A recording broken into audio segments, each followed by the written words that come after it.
ईशावास्यमिदं सर्वं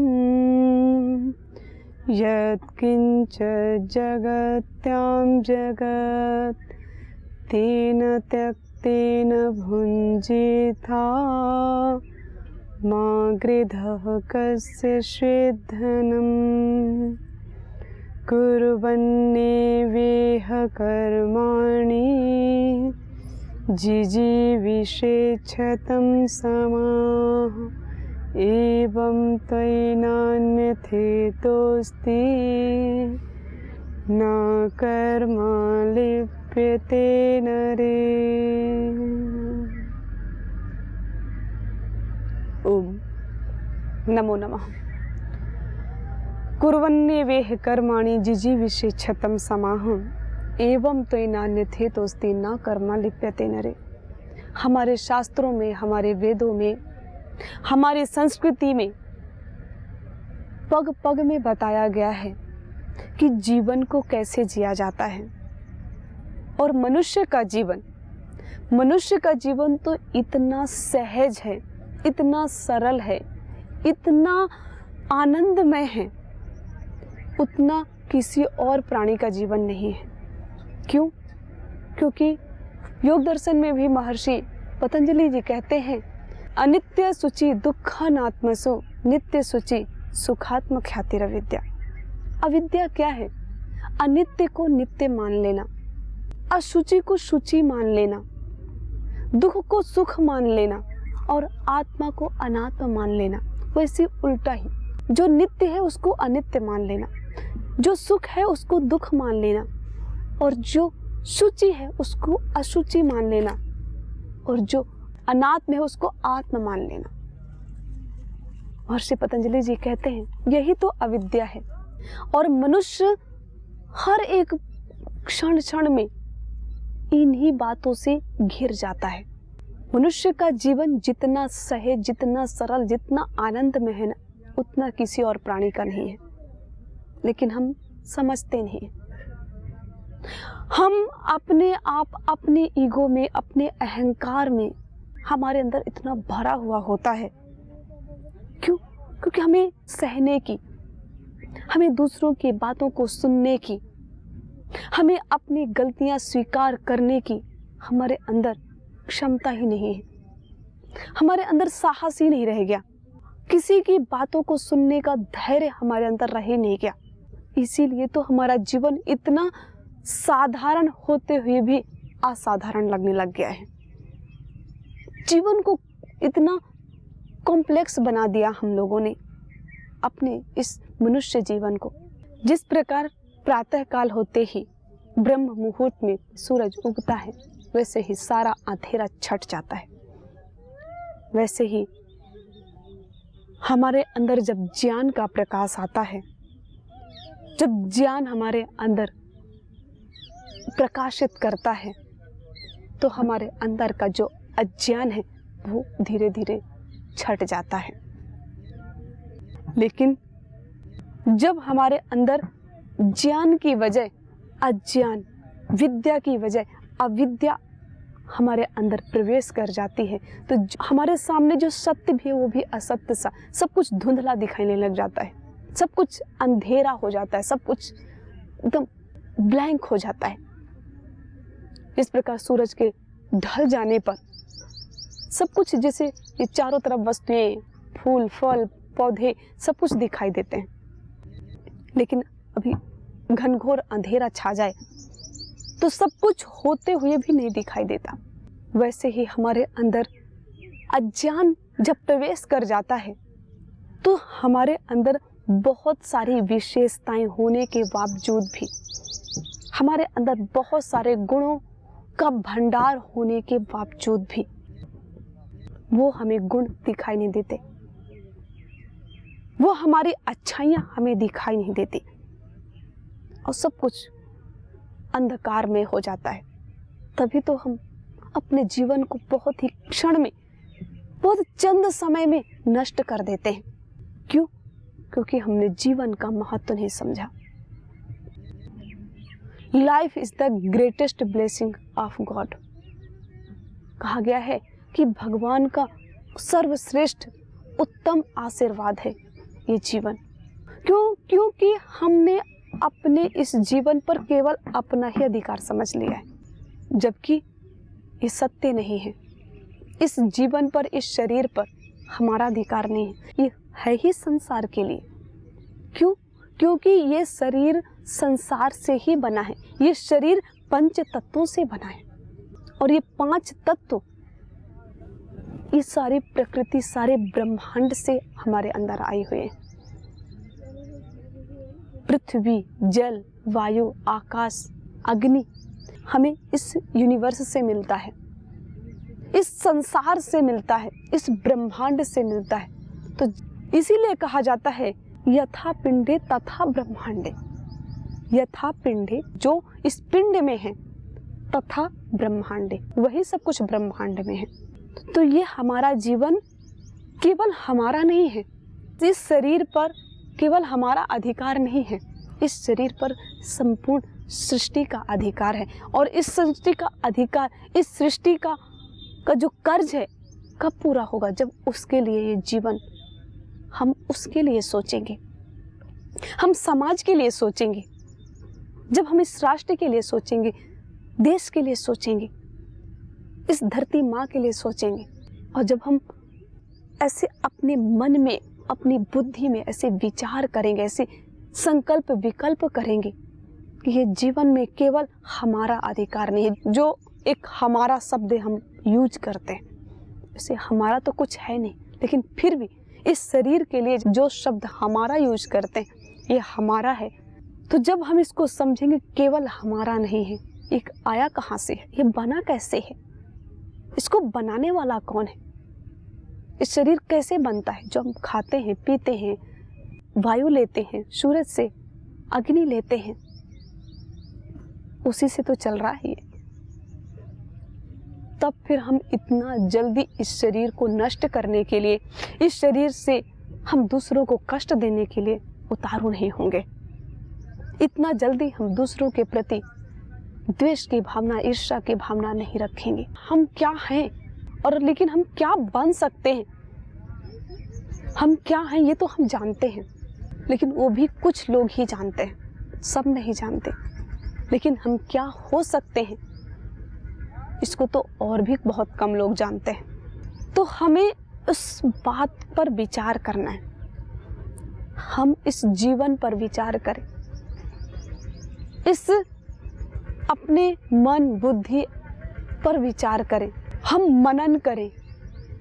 जब हम मनन करेंगे, हम जब सोचेंगे, उपनिषद में जैसे कहा गया है, तेन त्यक्तेन भुंजीथा मा कृधा कस्य सिद्धा।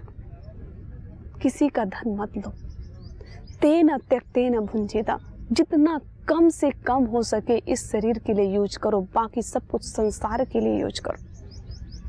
क्योंकि मनुष्य का जीवन ही एक ऐसा जीवन है जो संसार के हित के लिए जिया जा सकता है और पूर्ण आनंद में, पूर्ण पुरुषार्थ करते हुए, बड़ों के आशीर्वाद से और भगवान की प्रार्थना से, उसके अनुग्रह से इस जीवन को बहुत ही सहज रूप से जिया जा सकता है। तो हम इसको वैसे ही समझदारी पूर्वक, साहस और समझदारी दोनों रखें और इस पर धैर्य रखें। जब हमारे जीवन में धैर्य होता है, साहस होता है, समझदारी होती है, तो हमारा जीवन बहुत सहज हो जाता है और है ही। लेकिन हम अज्ञान में ना फंसे तो, और अज्ञान में ना फंसने के लिए सर्वप्रथम एक श्रेष्ठ गुरु का सानिध्य चाहिए।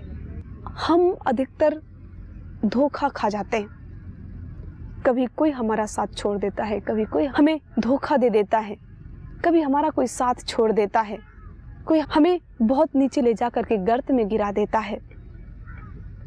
लेकिन जो सारे रिश्ते हम बना करके और उसमें हम बिलखते रहते हैं, उसमें हम रोते रहते हैं, लेकिन हमें सारे रिश्ते किसी एक में चाहिए, तो वो है एक श्रेष्ठ गुरु। एक श्रेष्ठ गुरु की तलाश करें। गुरुर् ब्रह्मा गुरुर्विष्णु गुरुर्देव महेश्वरा गुरु साक्षात परम ब्रह्म तस्मै श्री गुरुवे नमः। कहा गया है कि उस परम पिता परमात्मा का भी रास्ता बताने वाला गुरु होता है। तो एक श्रेष्ठ गुरु का आचरण करो और श्रेष्ठ गुरु की पूजा करो। पूजा करने का मतलब ये नहीं कि उनकी आरती उतारनी है, फूल लेकर के उनके ऊपर चढ़ाना है, अगरबत्ती जलानी है, नहीं। उनके जैसा बनना है, उनके जैसा आचरण करना है। व्यक्ति की नहीं, व्यक्तित्व की पूजा करनी है। हम भगवान राम की पूजा करते हैं, हम भगवान श्री कृष्ण भगवान शंकर की पूजा करते हैं। तो पूजा करने का मतलब ये नहीं है कि उनकी हम आरती उतारे। पूजा करने का मतलब है उनके जैसा हमारा आचरण हो, हमारा एक भी कर्म ऐसा ना हो जिससे कि उनको हम अर्पित ना कर पाएं।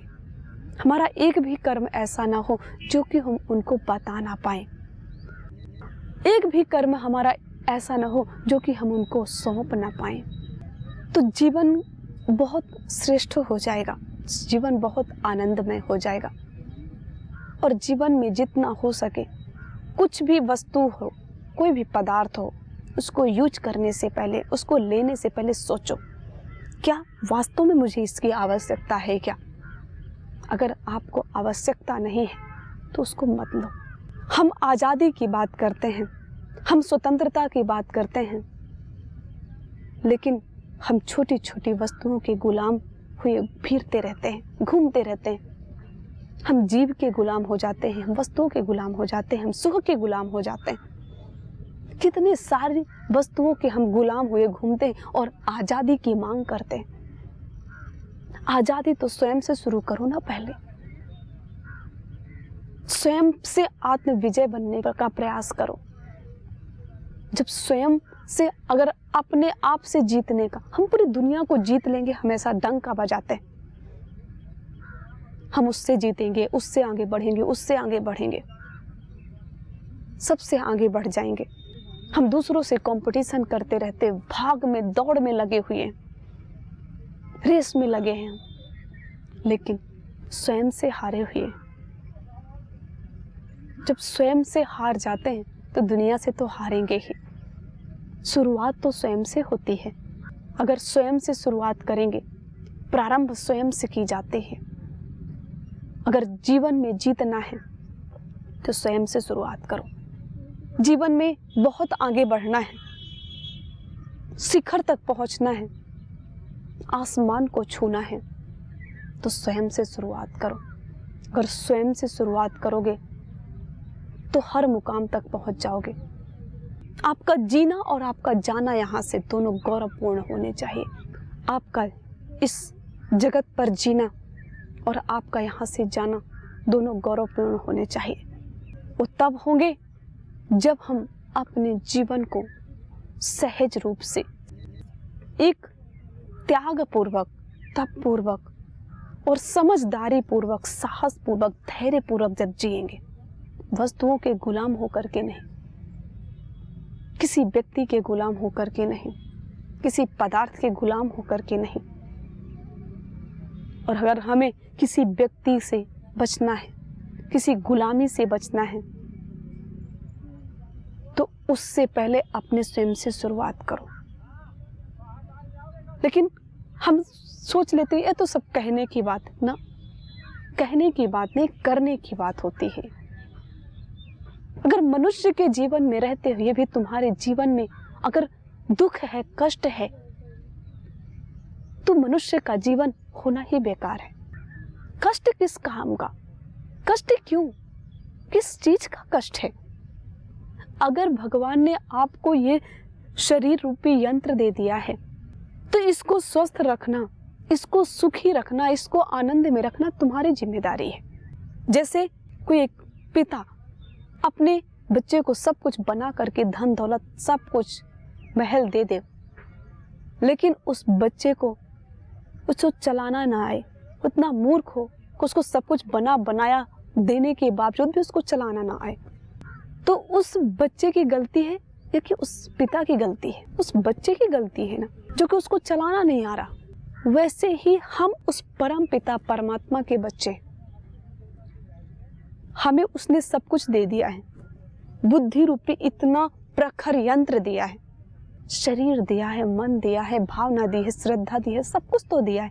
दिया क्या नहीं उसने, सब कुछ भरपूर दे दिया है। शरीर इतना स्वस्थ दिया है, लेकिन हमें चलाना नहीं आता।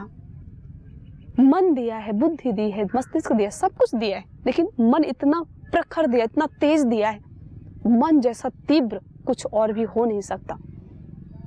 इतना फास्ट चलता है, फास्ट तो चलता है, लेकिन इसको संभालना आना चाहिए। तो सब कुछ उसने बना करके सब कुछ उपहार में हमें दे रखा है। अब इसको चलाना ना आए तो मूर्ख तो हम होंगे, गर्त में तो तभी तो हम गिरेंगे।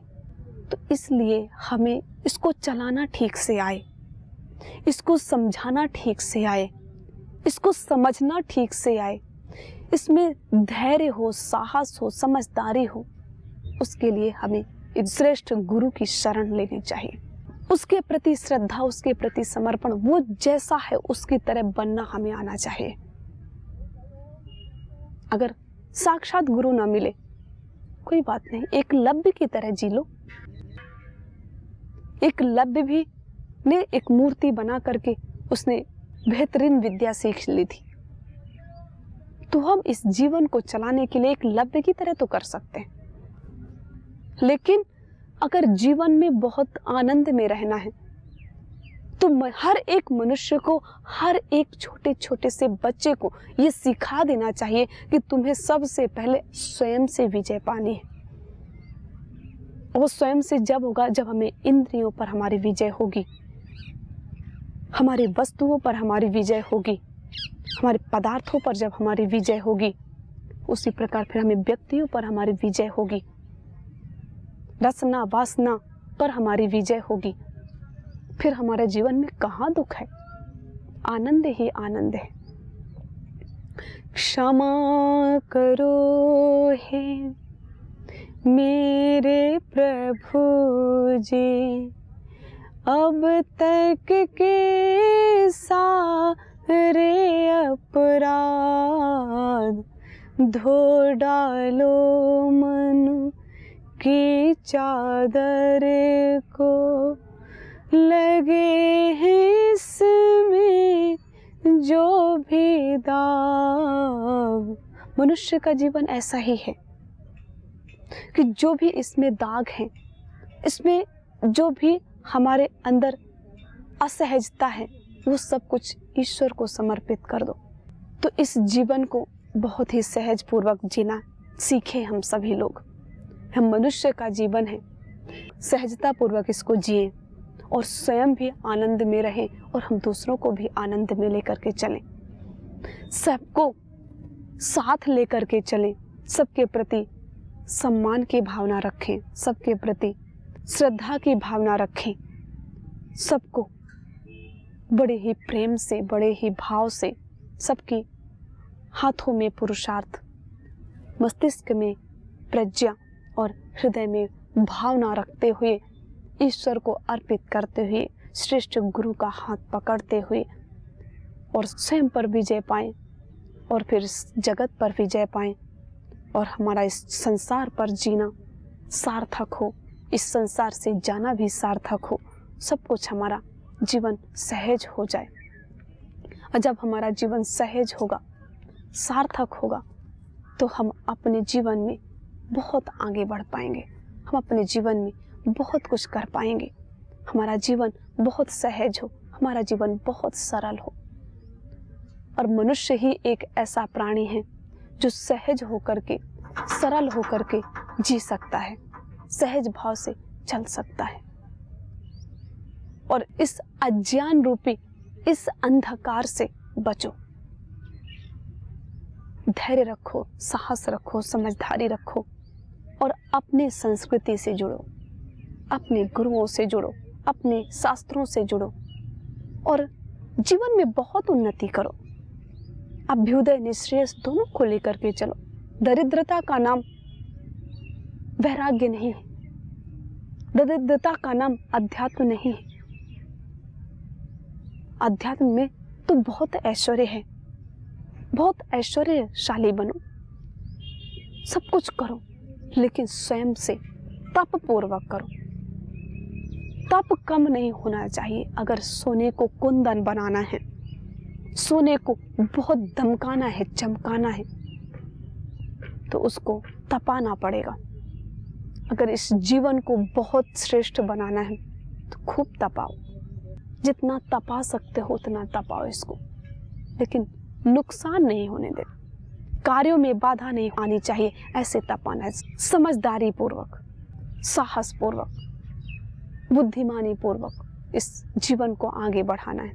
और जब हम इस साहस पूर्वक, धैर्य पूर्वक अपने श्रेष्ठ गुरुओं का आचरण करते हुए, जब हम जीवन में गुरुओं का ध्यान करते हैं, उनके श्रेष्ठ आचरण का ध्यान करते हैं, उनके जैसे बनने का प्रयास करते हैं, तो हमारा जीवन बहुत सहज हो जाएगा, सरल हो जाएगा।